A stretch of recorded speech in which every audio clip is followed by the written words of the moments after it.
For our project, we worked with B&G Foods on their 1 pound chef-size bottle packaging improvement project. Our group consists of Joe Callio, Justin Dabalskis, Devon Valley, and Kevin Teeb.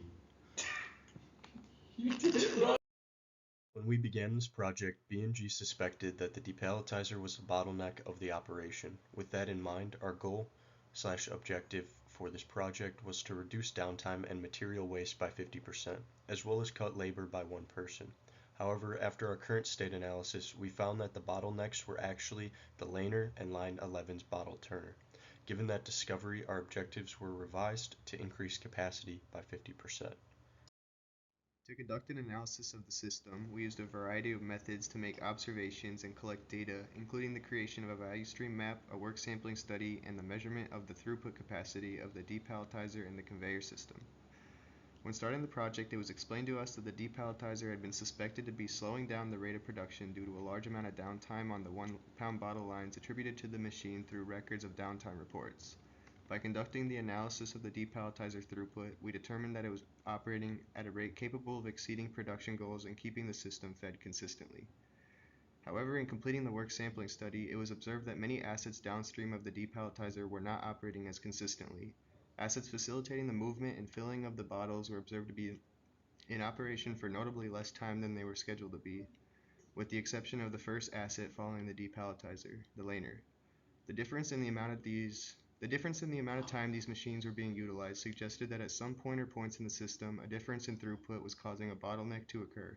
The team conducted a study of throughput rates at various points throughout the system, which resulted in the findings that motivated our final solution.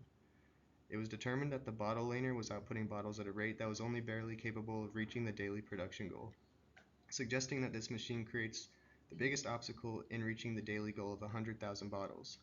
This laner's rate would also prevent the planned 50% increase in production capacity from taking place. For our future state design, we are recommending a full removal and replacement of the laner. The laner can barely keep up with B&G's current demand, and this new laner will aim to lessen the bottleneck effect at that station. The new laner will satisfy our post-CSA objectives of increasing capacity by 50% as shown below in the table. The new laner will only need 62% uptime, while the current laner has very little room for downtime, requiring 85 to 98% uptime. With the new solution proposed through these design methodologies and results, we anticipate investments to be required for the main solution. We estimate the cost of new equipment to be $125,000. We expect other costs for this project that include removal and disposal of existing equipment and installation and setup costs of the new laner. We understand justification for investments are big for new equipment, so the justification here will need to be made based on production capacity increases.